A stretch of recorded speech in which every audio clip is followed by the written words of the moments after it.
check. Good morning. Are you all good? Umeze neza mwese? Welcome for the Sunday service. Karibu mu makoraniro yo kwa Mungu. Wish that you may bless through the sermon that we are sharing today. Mbifuriza ko mwese muheza kiba biciye mu nyigisho z'uyu munsi. I know whether our brethren are very busy today. Nk'ibisanzwe bene data muri ino minsi baba bafatiwe kenshi. I don't see many members today. Nk'ubu ndabona hano hose nta bene data bitabiriye cyane. Because from Friday was the holiday. Kandi kubera ko kuva kwa gatanu hari akaruhuko. So they like to go somewhere or kumbure barakunda guca baja ahantu keke pare gutembera. Wish that you may care of our brethren around you. Nifuza ko mu kwitwararika ikintu nk'ibi kurusha uko mwitwararika mu bwami. So you may encourage one another so that they may come for the services. Mwitaneho kugira muhamagariranire kwitabira amakoraniro ku Imana. Let's open Numbers 21. Reka tubwire mu gitabo cyo guharura. Numbers 21 from verse 4 up to 9. Igitabo cyo guharura igice cya 21.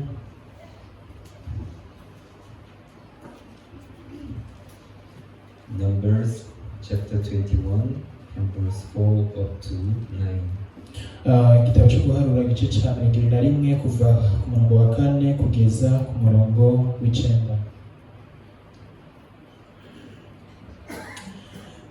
Bava ku musozi Hori bajana inzira ija ku kiyaga gitukura kugira ngo bajane inzira yo ku rubibe ku gihugu ca Edomu.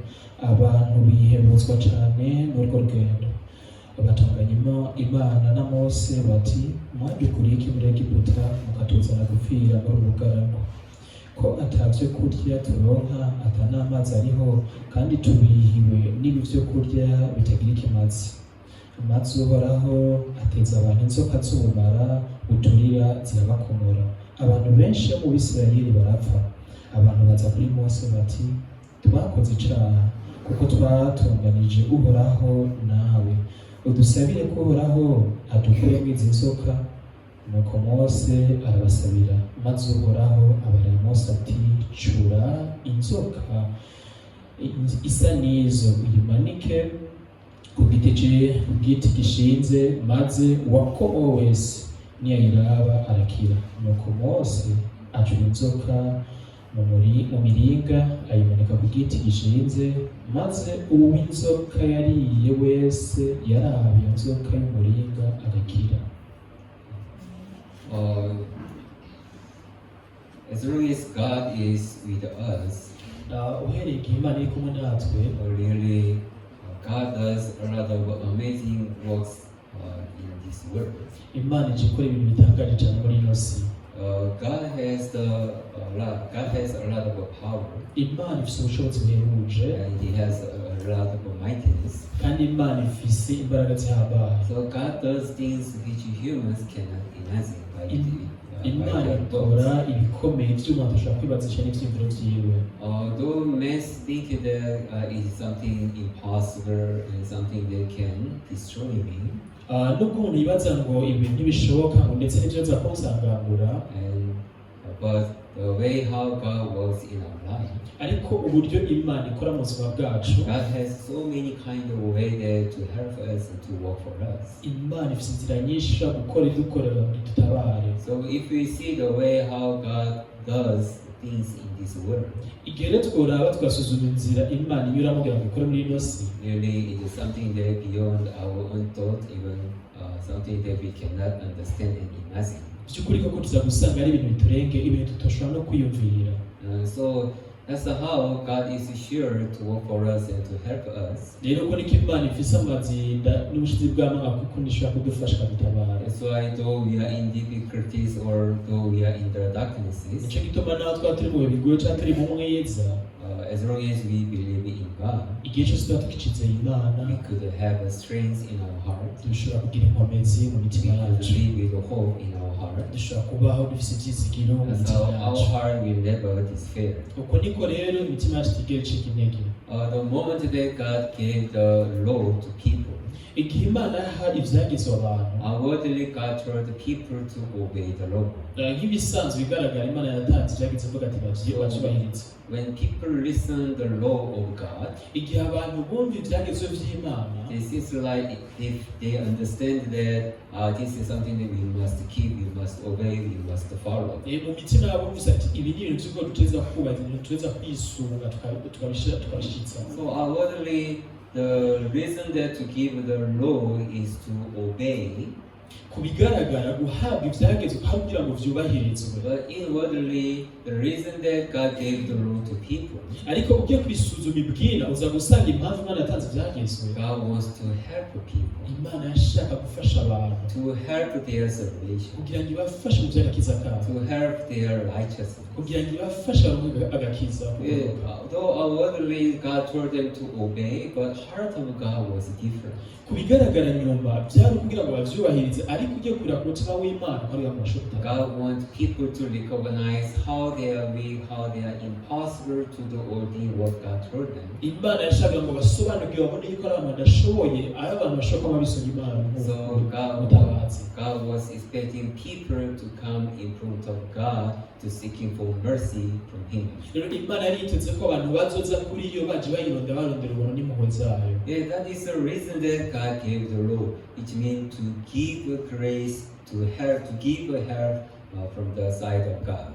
Niyo mpamvu Imana yatanze ivyagezwe kugira ngo itange ubuntu, itange ubufasha n'ubuntu kw'abo bantu baje bayirondera. So really, heart that which God has for us. Rero by'ukuri umutima Imana idufitiye. It is not to curse according to our deed. Si umutima kugira ngo ituvume bivanye n'ivyo twakoze. But to give His grace and mercy to each every people in this earth. Kugira ngo iduhereze ubuntu kuri buri muntu wese. Yeah, that is the love that which God has in His heart. Ubwo ni bwo rukundo Imana ifise umutima wawe. But many people do not know real heart of God. Ariko abantu benshi ntibazi ivy'ukuri ko umutima w'Imana. So they couldn't open their heart toward God. Ntibashobora kwisanga bawugurura umutima wabo Imana. And all people they misunderstand about God. Abantu benshi ntibasobanukirwa Imana bitahura nabi. That's why though they do believe in God, though they do spiritual life, but they do not have hope and peace in their heart. Nicyo gituma rero ko barakora ibikorwa vy'ukwizera iyo bakora mu buzima bwabo ntibigera bisanzura ngo mugurukire Imana hama ngo bikore mu kwizera. Yeah, whoever seeking for God, God is ready to share His grace and His mercy. Buri wese yisanzura akarondera Imana mw'ico gihe Imana yamuhenze ubwo buntu. Yeah, there are the people in the Bible who met Jesus Christ. Hari abantu muri Bibiliya bahuye na Yesu. And there are people who received grace so that they could receive a salvation. Hari n'abantu baronse ubuntu ashobora kuronka n'agakiza. At that time, it is Christ who went and also found people to save. Ico gihe ni Kristo yagenda ngo aronke abo bantu ashobora And kubakiza. whoever come to Jesus Christ, even all are receive salvation. Ndetse n'uwaza kuri Kristo wese nabo bose baronse agakiza. So whoever met Jesus Christ, what they receive is grace. Umuntu wese yaje kuri Kristo icyo yaronse ni iki? Yaronse ubuntu. As long as they believe in Christ, Igihe cyose babizeye Kristo, the one which they receive from Christ, it is a grace. icyo baronka cyose kiva kuri Kristo bwari ubuntu.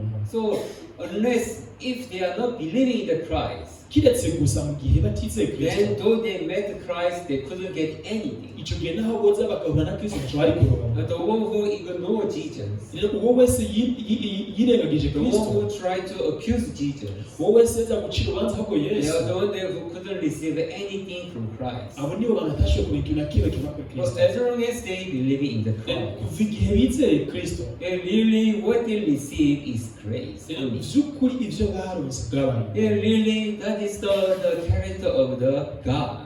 Iyo niyo shusho niko Imana igaragara. As long as we believe in Him, igihe cyose tuyizera, no matter how we are, ntacyo bitwa ko tuba tumeze. when you look upon the Christ, Igihe turavye kuri when you Kristo, look upon the God, igihe turavye Imana, but inside we receive ivyo is the grace turonka only. ubuntu bwonyene.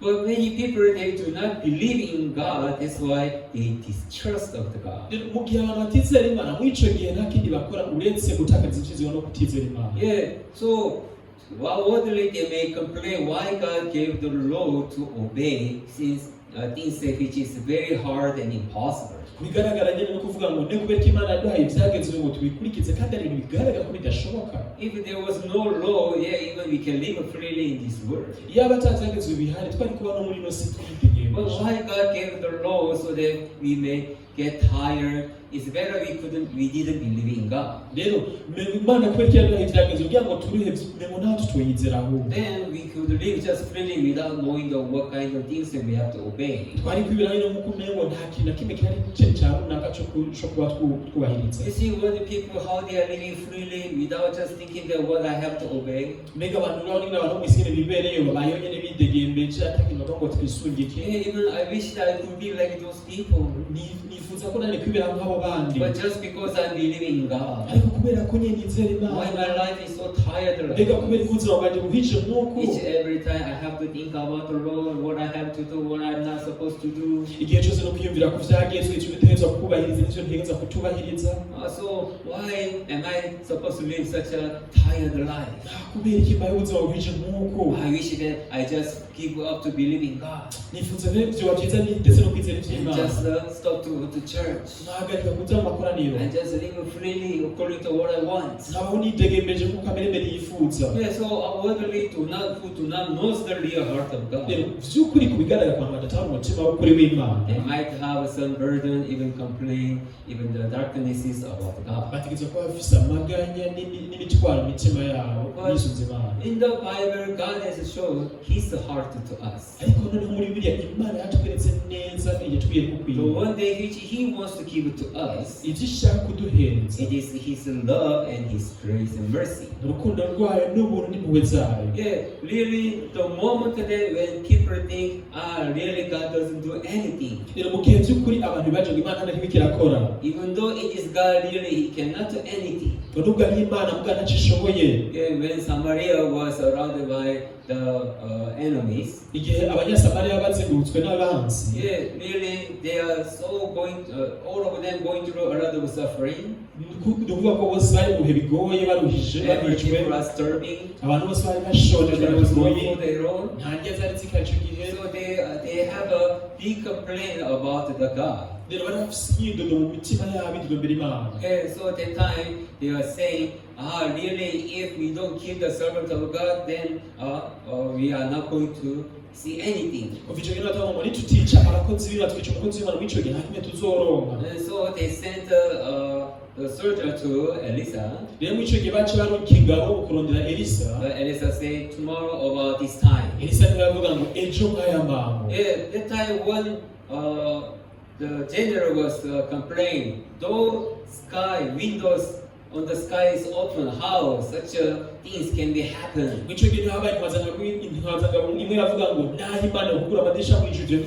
How all food, everything become very cheap, like all of a sudden, like that is impossible.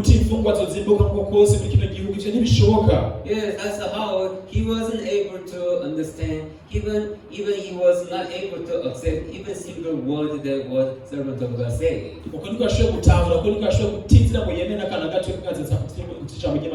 That's how much he was sure those things are impossible things. Yeah, that's how he was distrusting. But he was saying, though you see it, but you cannot eat. Yeah, finally that is what had happened. Yeah, really, God was doing something miracle which people cannot imagine. How all the great multitude of the enemy of the Syrian. All of a sudden, in the morning, all of them just disappeared. They left all food, all good things in the camp. And then just within a few hours, really the word that which God spoken has been clear. who was thinking that God is going to do like this? ninde yibaza ko Imana igiye gukora Who amakuru was able to imagine that God can do great works like this for the Samaria? ninde yashobora kwibaza ko Imana yakoze ibihambaye nk'ibi igakora abanyasamariya Really for them, really it is impossible. kuri bo byagaragara ngo ni ibintu bidashoboka Because the Syrian multitude are so big and they are so strong, no one can come and against them. rero kuri bo bo babona ko umengo isinzi ry'ingabo ry'abanyasiriya bari benshi cyane n'uboshobora kubarwanya So those thinking, there is someone who will come and destroy so we can be free. There is no one who could imagine muri bo that. nta n'umwe yibaza ko ushobora kuza umuntu agashobora kubarokora ngo ashobore kurwanya abanyasiriya Everyone was just thinking, we are going to die. buri wese yibaza ngo yo karana tugiye All of gupfa us will die in hunger. twese tuzokwicwa n'isari ngaha And that's how people are just staying in darkness and despair. uko niko abantu babayeho mu mwiza no mu mwiheburo But the way how God works, it was so amazing. ariko uburyo Imana yakoze byari ibintu bihambaye Yes, so bitangaje really works of God is beyond our own imagination. by'ukuri koko ibyo Imana ikora birengeye kwiyumvira kwacu That's how God is able to work in our life to help us and to save us. uko niko Imana ikora mu buzima bwacu kugira ngo ishobore kudutabara iduhe ubutabazi Even the problem over our sin was the same. ndetse n'ingorane z'icyaha ni uko nyene When people try to follow the law, igihe abantu bagerageza gukurikiza when ibyagezwe people are trying to become good, igihe abantu bagerageza kuba beza really they found that it is something impossible. by'ukuri bagiye kuvumbura ko ari bidashoboka How can I be righteous? mbega noba guca umugororotsi No matter how I try my best. ntacyo bitwaye ko nogerageza kose nkore neza The moment that I found myself already, I found in sin. igihe cyose ko ngerageza kwisanga ndi umuntu yamaze kuba mu cyaha So until the moment that I believe in God, up to now, I confess that I'm a sinner only. rero uhereye igihe namenye Imana nkayizera mu bikwama avuga ngo ndi umunyabyaha So people think that how man is possible to become righteous. rero abantu baje bibaza ukuntu umuntu byamushobokera ngo abe umugororotsi How possible men become holy like God. mbega bishoboka bite ngo umuntu abe uwera nk'Imana Yeah, so many people, they are doubt. No, it is impossible. rero benshi bariyumvira bagakekera ngo oya ngo ntibishoboka na gato So even some people are testifying, until I die, I testify I'm a sinner. ndetse n'abantu benshi bashaka kumeza ngo kugeza igihe nzopfira nzokwama nshima intahe mvuga ngo umunyabyaha Yeah, for their own understanding, it is impossible for them to be righteous. rero kugutabura kwabo umuntu ashaka kuba umugororotsi na gato But if they look upon the God, ariko mu gihe barondeye Imana really they can find the way that how God made us righteous. by'ukuri ko bashobora kubona inzira ya nyayo Imana yadutumye tuba abagororotsi Not by themselves, atari ku bwabo bwite but by the works of God. ariko bitewe n'igikorwa c'Imana Many people, they are just look upon themselves only. benshi baba biraba gusa ubwabo kuko So they byabo are just thinking over their own works only. bakaba birabira ibikorwa byabo byiza gusa But once they found and once they realize that myself, there is no other way. It is impossible to be righteous by myself. rero igihe bovumbura ko bwabo ndabibonye jewe ubwanje bwite nta namwe ushobora guca amashusho k'umugororotsi They are able to look upon the Christ, works that He has done for us. icyo gihe nta kindi kibashoboka uretse kwisunga Imana bakabandira Kristo When people are found, myself is impossible. rero igihe abantu bavuga ngo ati jewe ubwanje ntibikunda Automatically our heart is seeking for someone who can help me. icyo gihe rero umutima yacu yaca yisu ikatuma kurondera uwo dushobora kurondera kuwufasha When my children are young, igihe abana banje bari bakiri bato when they are just small baby, bakiri bato cyane rwose whenever they need something, igihe cyose baba bakeneye ikintu they are not trying to do something by themselves. ntibagerageze ubwabo ngo bakirondera One time, when I entered into my room, umunsi umwe ninjiye mu cyumba canje kure I found that my son was trying to eat the apple. ndagiye kubona umwana wanje akagerageza kurondera ibintu But my son saw something. Apple is not taken directly, but he feel of the skin. yagiye kuraba agomba kurondera pome ubwo arabona ko pome imeze kuyifungura bitasaba ko kubera ko barwaye So he was holding a knife, rero yari afise imbugita and he was trying to feel of the skin. rero kari karagerageza guhwata ya pome But he cannot do properly. ariko mbwanyasha kubikora neza So I found that he cut a finger. nja kwisanga rero yakase So agatoke he was bleeding. yari karavirirana And then he found the blood is continue comes, and then he got shocked, so he couldn't do anything, just looking at like this. aca kubona amaraso mu mavirirana nyine rwose ntaraba nta kimwe ari gushoboye gukora ngo abiraba gusa So when he looked at me, rero igihe andaba Dad, my finger. papa urutoki rwanje Bleeding. ndiko ndavirirana Blood. amaraso hiraba What does it mean? bisigura iki He cannot do anything by himself. rero bisigura ngo nta kimwe ashobora kwikorera ngo He yifashe doesn't have an idea how to make it to stop this bleeding. rero ntafise ikintu na kimwe cyo gushaka guhagarika iri virira So he needs someone who knows and who can help him, right? rero bisigura ngo akeneye umuntu abisobanukiwe kugira ngo ashobore kumufasha Because even in our heart, kuno nyine natwe mitima yacu one day we discover, I'm impossible, it is a difficult, I cannot do anything. igihe cyose kubivuga twata ntibishoboka nta kimwe no kwishoboza Then automatically our heart is begin to move toward someone who can help me, who can protect me. ukwina uko imitima yacu yaca yimuka ikajya kurondera umuntu ashaka kudufasha Yeah, right guys, once our heart moves toward God, rero kuva icyo gihe igihe imitima yacu yimutse yimukira ku Mana God is ready to work for us and to help us. icyo gihe Imana iba yiteguriye kudukorera So works which God does in this world with us, ibikorwa Imana ikorera muri ino si yakorana natwe He makes our heart to move toward Him. rero bisigura ngo imitima yacu ituma yimuka yimukira ku Mana Yeah, come to me, then I can give you. nimunze kwamanda baheretse Come to me, then I shall give you my grace. ingo kuri jewe ndabaho ubuntu bwawe Anyone who found the problem of your sin, umuntu wese abona ingwara y'icyaha ciwe the sin which you have, if you cannot solve it by yourself, icyaha utoshobora kwitorera inyishu ubwawe then come to me, then you shall find my grace. ingo nimunze kwama muhabwa ubuntu Yeah, come to me, then you can find yourself how you become righteous and you have been washed. ingo kuri jewe mushobora kubagorotsa abantu ibyaha byacu byuhagirwe Yeah, God is making people to become righteous through His work, not by man's work itself. Imana igerageza kugira abantu baba abagorotsi ibikorwa byabo abana mu bikorwa byabo bwite bikorera Yeah, according to those things, we are able to understand the heart of God. rero bice muri ibi na biriya turashobora kubona umutima w'Imana wa nyakuri Things which is important in this world, rero ikintu kiri cy'agaciro muri ino si not to try to strong by myself, si ukugerageza n'inkomezi nyinshi ubwanje but to receive from God and to live with the things that I receive from God. It is the happiness of God. ariko kwakira ibivuye ku Mana akona akanyamuneza ndetse n'ibihimbaro by'Imana But Satan deceived the people, ariko Satani aja abesha abantu so that he makes people to become strong and abundant by themselves. atuma abantu baba n'inkomezi ubwabo bashobora kugira imisesi kandi ubwabo That's why people are not seeking for God to receive, icyo gituma abantu batagira uwo mutima wo kurondera ubwo buntu ngo baronke but try their best to become strong and abundant by themselves. haba kugerageza ubwabo baba abantu b'abanyenkomezi ndetse bagira imisesi kandi Yeah, ubwabo what kind of life that men are living in this world? rero ubuzima abantu babaho muri ino si The way how God cursed the earth, bivanye n'ukuntu Imana yavumye ino si once the sin entered into the world, igihe icyaha cinjira muri ino si there already people being separated from God. kuva icyo gihe abantu bari batandukanye n'Imana So in the eyes of God, all the things which come from the earth, it must be destroyed, it must be perished. rero ku ruhande rw'Imana ikintu cyose kiva muri ino si giteza gusenyurwa kikavaho Whatever comes from the ground is not helpful for the people.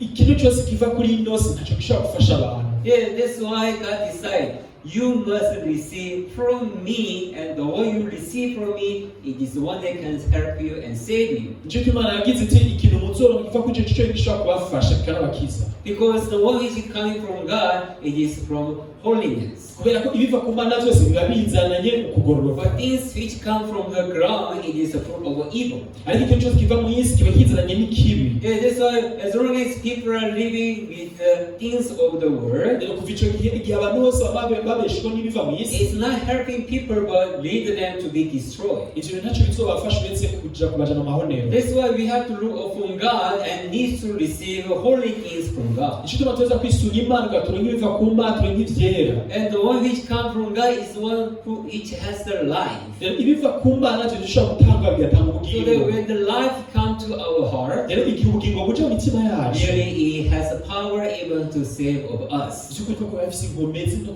zo kudukiza Yeah, that's why continually God was makes people to seeking for Him. rero ubudahesha uko niko Imana yakomeje kubikora kugira ngo yereke abantu ko bashobora kuyisunga That's why even David was testifying. nicyo kimwe na Dawudi yashinze intahe I will lift up my eyes ati nzunamurira amaso yanje to the hills where comes my help.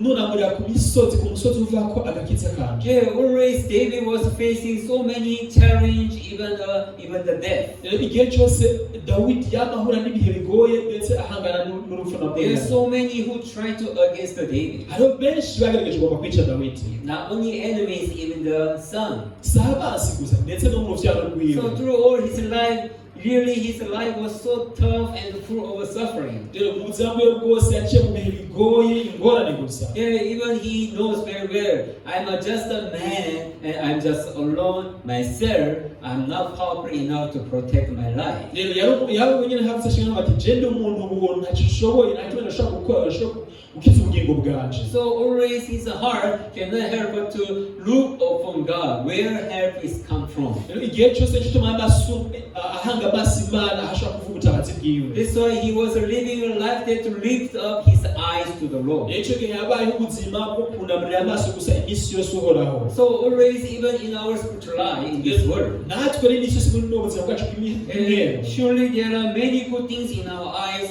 which is desirable in this world. by'ukuri ko hari ibintu byinshi byiza muri ino si by'ibyifuzo byacu ko bihimbaye amaso yacu. Really is good thing, I need it.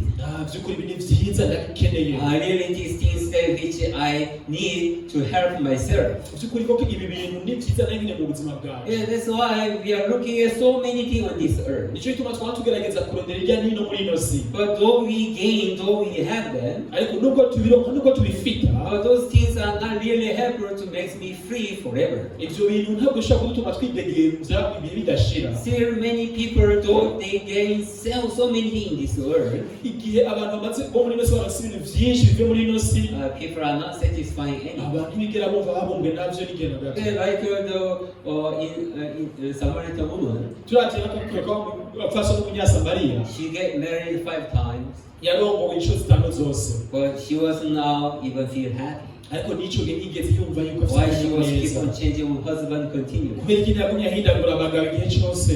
Why this man is good for me? I get married, but I'm not happy with this man. uyu mugabo cyitwa ko abanyembona mengo ni mwiza muganda uva mengo ntakimpagije. This man is better than the other one. uyu rero niwe mbona ameze neza gusumba uwa mbere. Really good, so she got married. rero acagenda afasha n'undi But she aragora, wasn't satisfied again. ariko nawe yigeze yumva So she get married with another one.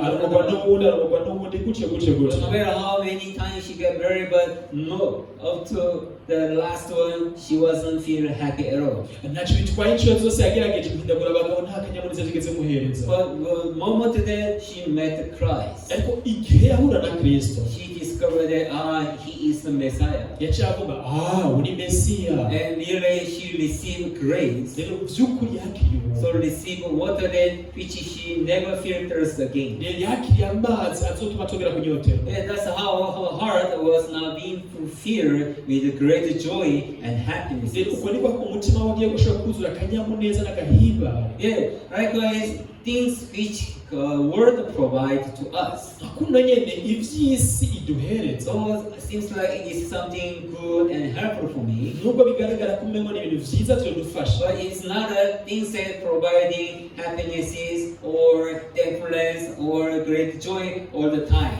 ariko si ibintu bitanga akanyamuneza ngo biduhereze amashimo muri twebwe ibihe byose. Yeah, that is the things which the world provided to us. ivyo ni vy'isi iduhereza muri ino si. So most of importance of our life, rero ikintu nyamukuru cy'agaciro ku buzima bwacu always to lift up our eyes to the Lord, ni igihe cyose ko tubaho twunamira amaso uhoraho, where my help is coming from, iyo ubufasha bwacu buva, where my life is coming from. iyo ubugingo bwacu buvuze. That is only our hope in this world. ivyo nivyo vyizigiro tujye twugira muri ino si. Yeah, though we are in difficulties, igihe cyose naho niba ndi mu bihe bigoye, though we are in the sadnesses, naho ndi mu mubabaro, anytime whenever we look upon the Lord, igihe cyose igihe tunamuriye amaso uhoraho, really we could feel that really God whom I believe it is mighty.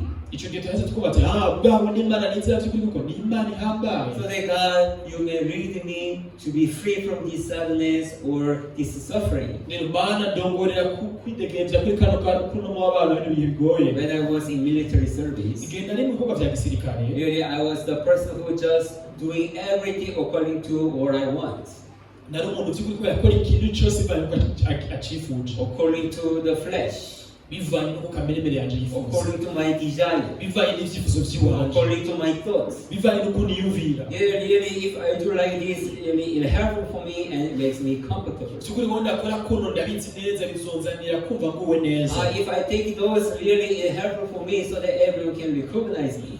Mu gihe nofata bino akaje nisunga ndizira neza ko abantu bazona nyibuka ko nakunda umuntu. If I do my best, everyone can recognize me.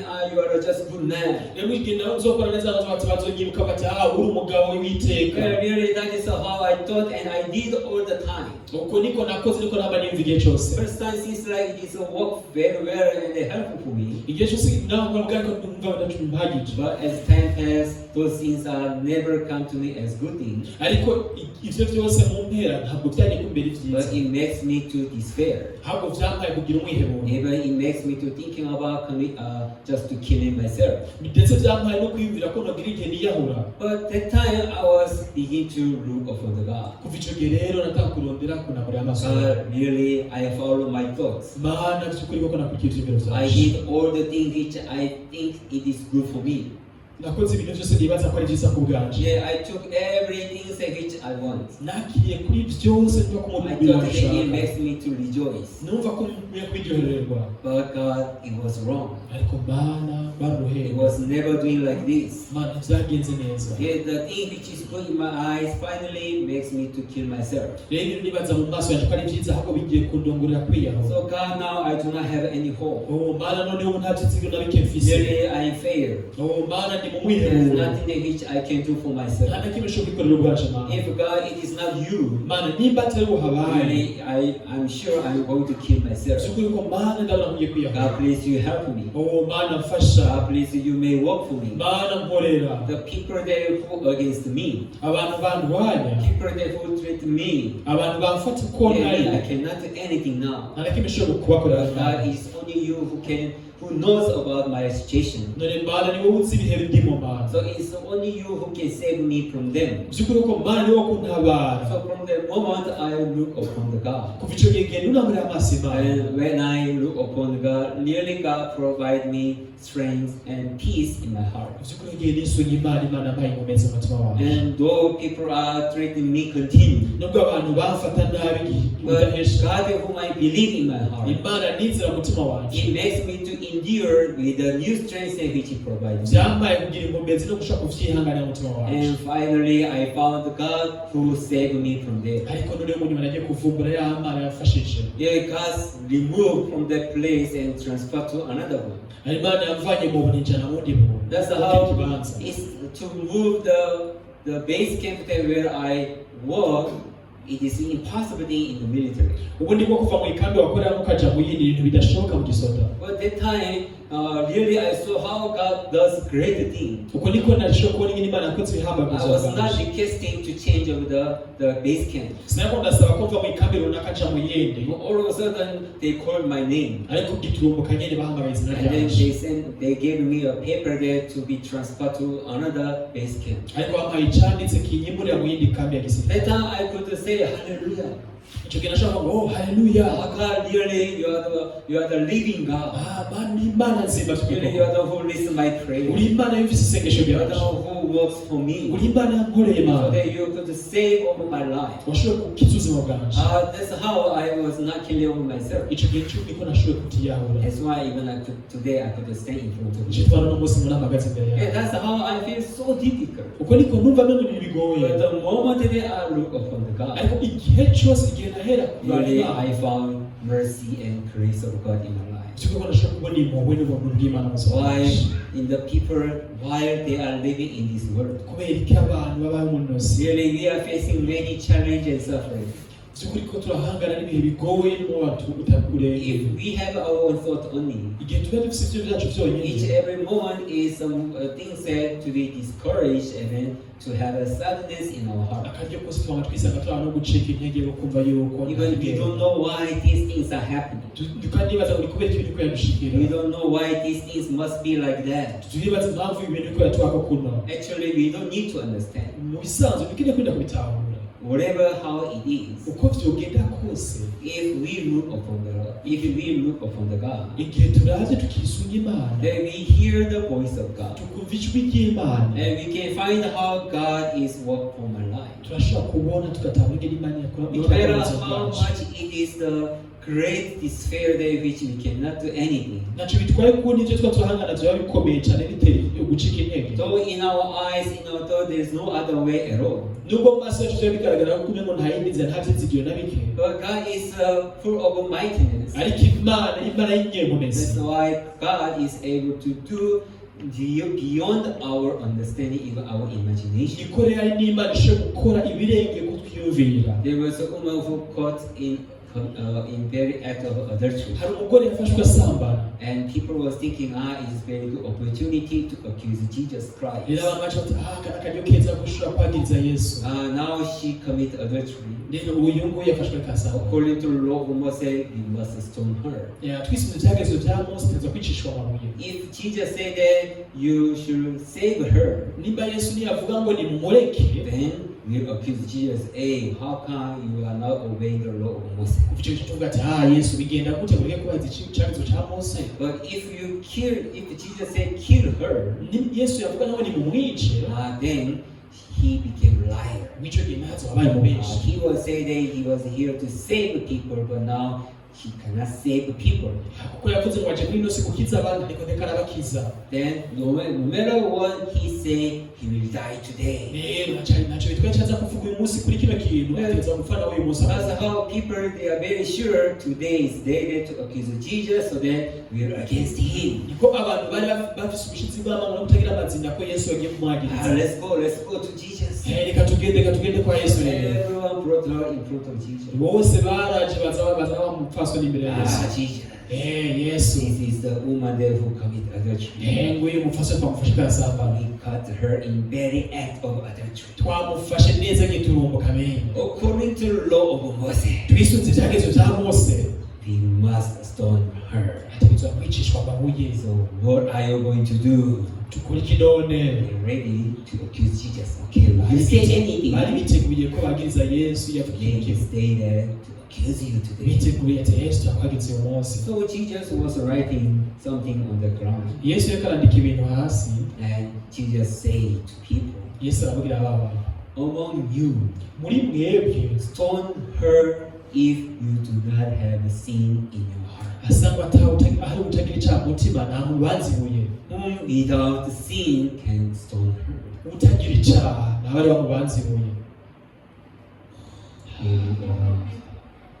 They look each other and they just took the stone and they just disappear. They never imagined Jesus will say, anyone who without sin stone her. No matter how they think deep and make something to be happen. But the words that what Jesus Christ said, they never imagine. Isn't it? Yeah, Jesus has so many kinds of ways to save people. Jesus has so many ways to save us and to make us to stay with peace and happiness. Yeah,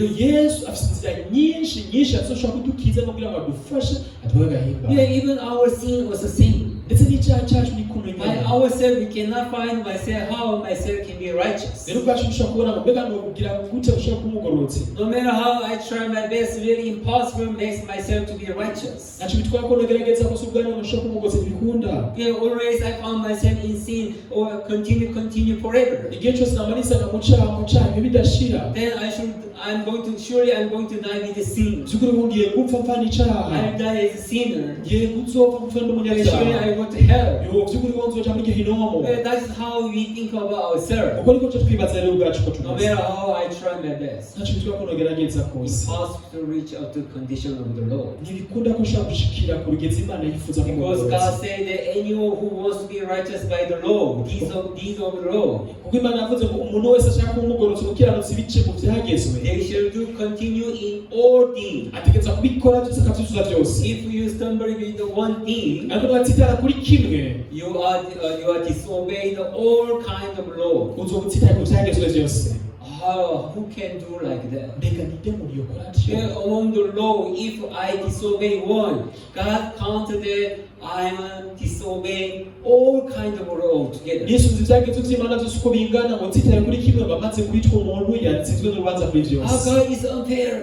Mana uri umuntu atameze neza. I did the 10 things but only missed one. Mana je nakoze ibintu byinshi cyane ariko nananiwe na kimwe. And you should curse me only for one thing but not for the every law. Mana tuza kumvuma kuri kimwe gusa n'umvuma kuri byose. But God's standard is different. ariko igihagararo cy'Imana bakimeze. God say among the law that I gave you, nisunze ibyagezwe byose nabahaye, the total law only found in the Bible ibyagezwe biri muri Bibiliya tubonamo is 613. amajana 613. And among the 613, rero muri ibyo amajana if you 613 disobey one, niba tsitara kuri kimwe, God said you disobey everything. Imana ivuga ngo wamaze gutsindwa na byose. Oh God, oya mana no I did all. Imana nakoze byose, Only one I missed. kimwe cyo yinjira shaka kurenga. Yes, I know. Ejo ndabizi. Yes, then you have to curse me only for one. rero Imana tuza kumvuma kuri kimwe gusa. My standard is once you disobey one, I count that you disobey everything. oya ubwo ngo wanje uvuga yuko utsitira kuri kimwe utsitira kuri byose. God is unfair. Mana we ntabwo umeze neza. I don't matter whether it's unfair or not. ntacyo bitwaye kuvuga ko meze nabi cyangwa That is neza. my law. uko ni kwicagizwa cyacu kiri. That is how the law is. uko ni kwicagizwa kiri. So anyone who looking at themselves through the law, rero buri wese yiraba yiravye aca they say kucyagizwe. that I did only one thing wrong. nubwo kwibaza ngo nakoze kimwe gusa nabi. But Bible say no, you did everything wrong. Bibiliya ivuga ngo watsitira kuri byose. So who can be free from their sin if they are with the law together? none ninde muntu ushobora gukiranuka akidegemvya mu gihe bice mu That's byagezwe. why they found that myself is not possible nicyo tubaye ngo cyo ubwanjye ntibinkundira without grace of God, hatabonetse umuntu uva ku Mana, without mercy of God. hatabaye impuhwe z'Imana, If I do not receive grace from God, ntaronse ubuntu uva ku Mana, really I cannot be free. I cannot be saved. by'ukuri ko sishobora kwidegemvya, sishobora gukiranuka. So the way which God wants to do to the law rero ivyo Imana ishaka gukora mu bice mu is byagezwe to give His mercy to us. bari kugira ngo iduhubu.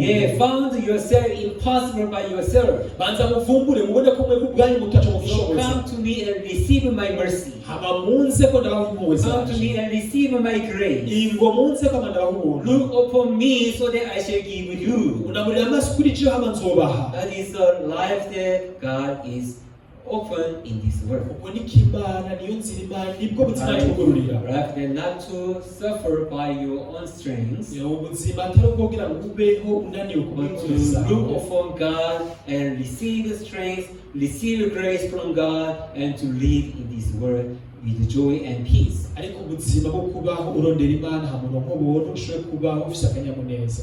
So in this world, things happening in my life. muri ino si ibintu bigenda bituba ko mu buzima bwacu, It's not a thing said to discourage, si ibintu byo kuduca intege, but it is the things that to have a hope toward God. haba ni ibintu byo tuba tugira ibyizigiro ku God Mana. wants me to look upon Him. Mana yashatse yuko ndayirondera. There are things which God wants to provide to me. hari ibintu Imana ishaka kumpereza noneho ubu. Through this, really, there are things which God wants to do with me. bice muri bino bihe Imana hari igomba gukora ku bwanje.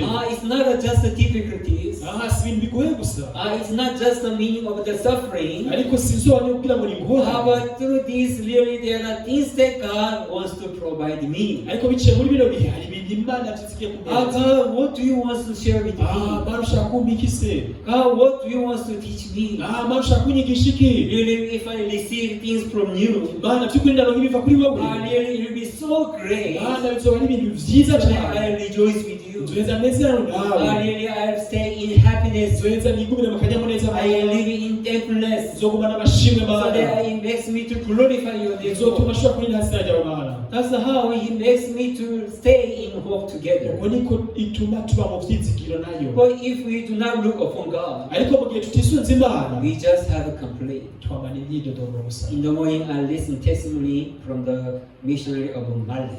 Uno munsi mu gatondo mvise intahe y'umumisiyoneri muri Mali. You know Mali in western side of Africa. Murazi igihugu cyo muri Mali mu burengerazuba bwa Afrika.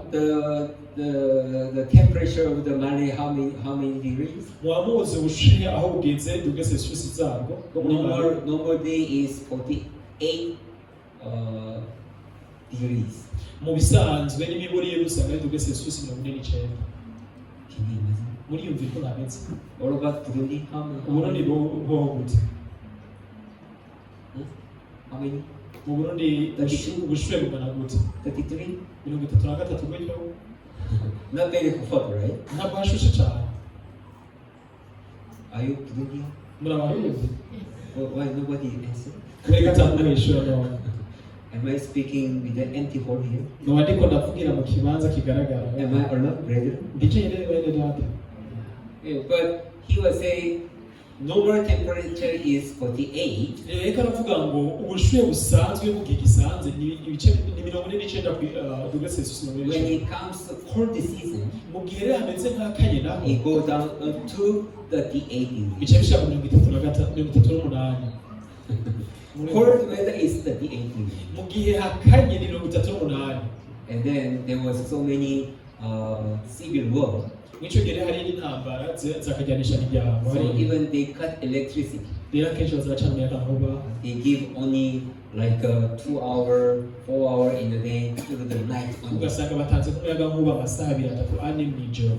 So there's no electricity, so people they are not able to charge the phone even. Rero nta muyagankuba uhari n'abantu gushaka udutelefone twaba bigoye. So even that is the culture of the Muslim. Rero ni n'igihugu cy'abayisilamu. So in the beginning, when he was preaching gospel. Rero mu ntango igihe kari gishuka bwiza. When he talks about Jesus, igihe avuze ijambo ngo Yesu. People they throw the stone. Abantu bacata gutera amabuye. Muslims now holding stone and throw to. Abayisilamu bacata gutera ko umumisiyoneri. So mission was beaten by the stone. Rero umumisiyoneri yisanga yatewe. So he was thinking, why am I having to live here? Akibaza kubera ikindi ngaha. Even there are how can I say the people, the group of the Muslims. Ndetse n'abantu bakuriyemo akaguka k'abayisilamu. One time they attacked somewhere and they catch so many foreigners. Ndetse baragiye ahantu barahatera bafata abanyamahanga bari bahari. And then they kill people, those foreigners. Kwica abanyamahanga. But before they kill, they are asking. Ariko imbere yuko babica banza kubaza. Do you know Quran? Ubuzi Korowani? Quran. Ubuzi Korowani? Quran. Do you know Quran? Murazi Korowani? Do you know Quran? Murazi Korowani? The book of igitabo cy'Abayisilamu.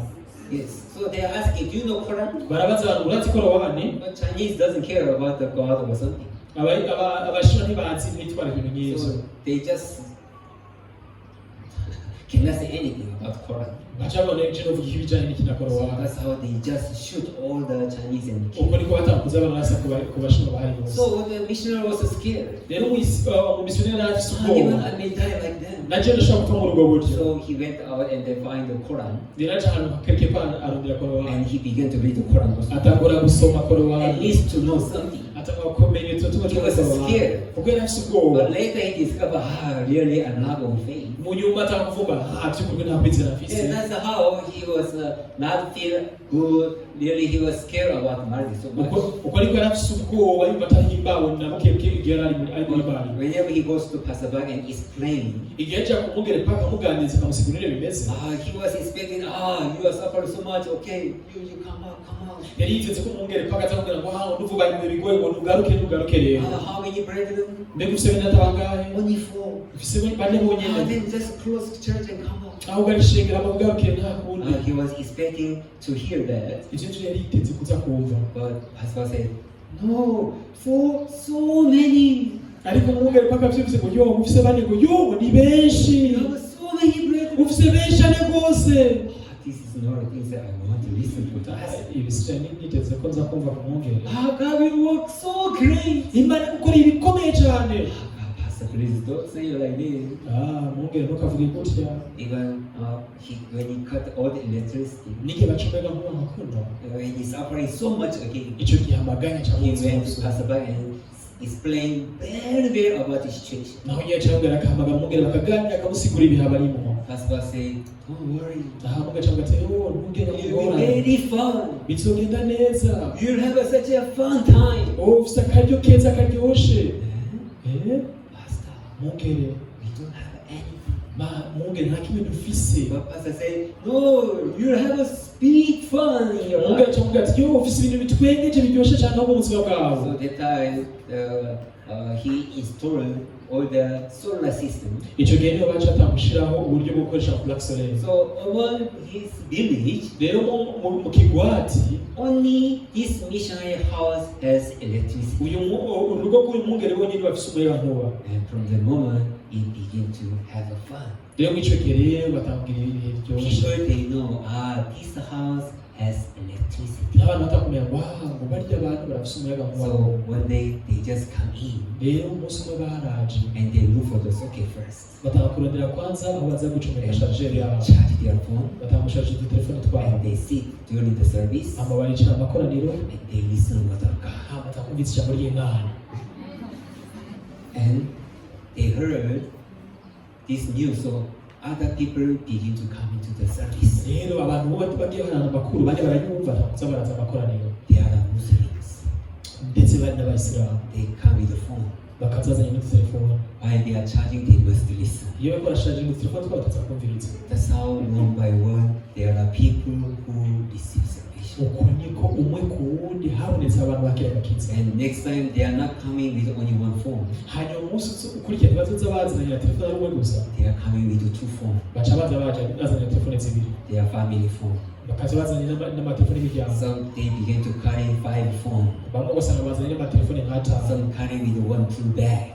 abandi bakaza bazanye n'isakoshi z'amatelefone. And they are put all phones on the chargers. bose bakaca bashyira amatelefone bagacaginga. You know how long it takes to charge a phone? mwamuzi umwanya bitwara ngo gushasha telefone. It takes whole day. bigaca bitwara umunsi wose. So from morning kure kuva mu gatondo until evening, kugeza kundi gatondo they stay in church. bakaba bari mu ishengero. They listen word of God. bumvise ijambo ry'Imana ryumviriza hamwe. Also there are young people who begin to join IYF. ndetse hari n'abana urwaruka rumwe rumwe rutanga kwitabira ibikorwa bya IYF. So they make a dance team. hama bagira na dance team. And they are dancing in the church. hama batanga gutamba mu ishengero.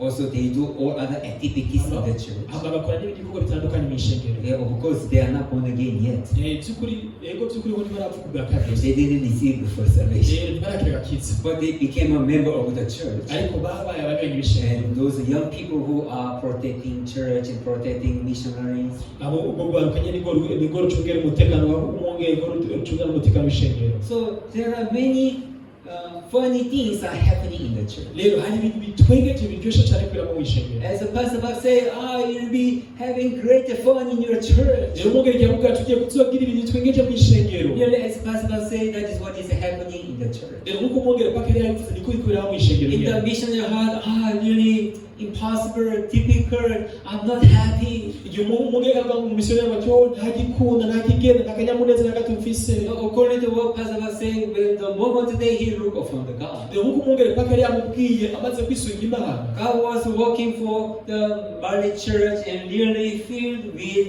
great fun and joy and happinesses in the heart of the missionary. rero Imana ikira bikora ikoresha ishengero ryo muri Bali bihahetse ibitwengeje ibintu biryoshye cyane ikora bice mu mukozi w'Imana rero. Right guys, even brethren in your life. ndetse rero nako mbese namwe ndata n'ubuzima bwanyu. Though your life is not joyful at all. naho ubuzima bwanyu mubaye mwe ntagahimba. Though it seems like everything is difficult and suffering things in your life. nubwo byaba bigaragara kuko umengo ni ibintu bihebuje bigoye. God never just leave you alone to cry. Imana ngo yigeze ibareka mwenye ngo mubeho muboroga. God will work for you to smile. ariko Imana izobakorera mushogera akanyamuneza God will work for you to laugh. Imana izobatuma mugira akanyamuneza. That is the God who we believe. iyo niyo Mana twizera. Amen. Amen. And the scriptures we read today. Ibyanditswe twasomye no munsi. Really, people are tired. Byukuri abantu barusha. People, they do not have any happiness for the way. Abantu barafise akanyamuneza gato. After they follow God, nyuma yo gukurikira Imana, so there's nothing there which they can be happy. Igihe babona cyangwa nta gishoboka Until when which you suffer like this. Mbega kugeza igihe cyo kubatuma Why is like that? Kubera iki Mose kubera iki bimeze kuno. So they complain. Batanga kwidodomba. So God told to Moses to make a bronze serpent. Rero Imana yabwiye Mose unaca inzoka mu muringa. Whoever look upon this bronze serpent, umuntu wese azora ku nzoka yo muringa, he shall live. Icyo gihe azobaho. So the moment they bites by the fiery serpent, igihe cyose bazoba bakomora inzoka z'ubumara, they are more sad. baca bumva bababaye. They are more painful. Bari bababaye. It's more difficult. Biragoye cyane. The moment they look upon the bronze serpent, ariko igihe cyose bisunga bagahanga amaso y'inzoka y'umuringa, they found that really word of God was true. by'ukuri ngo ijambo ry'Imana n'ukuri. Really God saved me. Imana by'ukuri yadukijije. God really healed from this disease. Imana yangije ino ndwara. Then how their heart is joyful and thankful toward God. Mbega ukuntu imitima yuzuye akanyamuneza bisunze Imana. The people who are crying because of a fiery serpent. Hari abantu benshi bakubarira kubera inzoka z'ubumara. Now when they're looking at the fiery serpent, they are able to smile. Ariko mu gihe baraba ya nzoka y'umuringa bashobora agahimbara. Before they have this bronze serpent, ubwa mbere bataragira ino nzoka yo mu muringa, the fiery serpent is conditioned to be cry and to stay in despair. inzoka zitera umumara zari ntakinzara zisizeho atari kuzana gutakaza ivyizizo no kubabara. It was conditioned that makes people to live a lot of the fear in their heart. Byari ibihe byo gutuma abantu babaho bafise ubwoba mu mitima yabo. But once they have the bronze serpent, ariko igihe baronswa inzoka yo mu muringa, nothing was makes people to fear. Ico gihe nta kintu kimwe kibatera ubwoba. Every fiery serpent is makes people to have a hope, thankfulness, and peace in their heart. ahubwo ya nzoka yabakomora mu ico gihe byatuma bagira amashimagira akanyamuneza mu mitima yabo. That is how God is there for us. uko ni kw'Imana twibayeho ku bwacu. There are things which happening in our life. It is not a thing to be discouraged or to be sad or to be feared. rero ibintu two twaba muri nose ntabwo ari ibihe byo kutubabaza, ibintu byo gutuma ducika intege no kwihebura. As long as God is with us, igihe cyose Imana izo kumwe natwe, as long as once we have God in our heart, igihe cyose tuba dufise Imana mu buzima bwacu, every single thing which happening in my life, akantu kose kazotubako mu buzima, it is things to rejoice, ni ibintu bizotuma tugira akanyamuneza, to be happy, ni ibintu bizotuma tugira agahimbara, to glorify His name. ibintu bizotuma turinazima izina ryayo. This one is nothing with God, iki nacyo kivuze imbere y'Imana, because God is there as a bronze serpent. kubera ko Imana hari inzoka y'umuringa ku So bwacu. whenever I look at it, igihe cyose nzoraba ku Mana, things which is in the world is became nothing in my ibintu life. byose byo muri nose bizoca biba imburakimazi, There's nothing there which can destroy me. ibyari bigaragara ngume bije kumporya, There's nothing there which makes me to be sad. nubwo byagaragaza ngume bije kumbabaza. That is the power of God in our heart. hagize izo ngomezi z'Imana mu mitima yacu. Brethren, how do you believe it? bene data mwizeye Imana muti, When you're looking at God, do you really have a hope in your heart? iyo muravye Imana muja mugira ivyizigiro Yeah, by'Imana. when you're just looking at the things in the world, igihe uravye ibiriko biraba muri nosi, there are many things makes me to discourage. hari ibintu vyinshi bituma ducika Even intege. this is the problem. niki ni kibazo, Even this is the problem. niki ni ingorane, Even this one. niki ni Even kibazo, this. niba nabijya n'ibibazo. Why my life is full of suffering? mbega ubuzima bwaje ko bwuzuye umubabaro gusa, Why my life is like this? kubera ko ubuzima bwaje bumeze kuno. See others how they are happy. Laho abandi banezerewe See hariya, others how they are smiling. laho abandi hariya ko baratwenga twenga, Oh, why on my face is no ariko smiling? kubera ko ijeho mu maso nijiriwe, Oh, that's how my life is so difficult, miserable. kubera ko Why? ubuzima bwaje bumeze gutya You batakigenda. might think like that, dushobora kwibaza nk'uko, but ariko as long as God is for us, igihe cyose biri kumwe natwe, we are different. turi abantu batandukanye n'abandi. God is our home. Imana ni yacu, God is for us. Imana iri ku So bwacu. that He really ready to give all the precious things and holy things that He has. rero iriteguye kuduha ibintu by'agaciro kandi ibintu vyera byinshi bitandukanye. So live a life that to look upon God all the time. rero bene data mubeho mufise ubuzima bwo kwama misi yose mwumvira As amaso Imana. David testified, all my health is coming from God. rero hakurya Dawudi yashinze ntavuga ngo ubutabazi bwaje bwose buva kuhoraho. Brethren, every good things is coming from God only. Rero bene data ibintu vyiza byose biva ku Mana gusa. So God is asking us, rero Imana ikatubaza, why don't you live upon me? kubera iki utunamira amaso jewe? Why don't you rely on me? kubera kutanyisunga? I have everything for you. Mfise byose ku bwawe. Though it seems like it is a bad things in this earth, nubwo bigaragara muri ino si nk'ukuntu ibintu bibi, I change everything. ariko nshaka kudura byose. It's not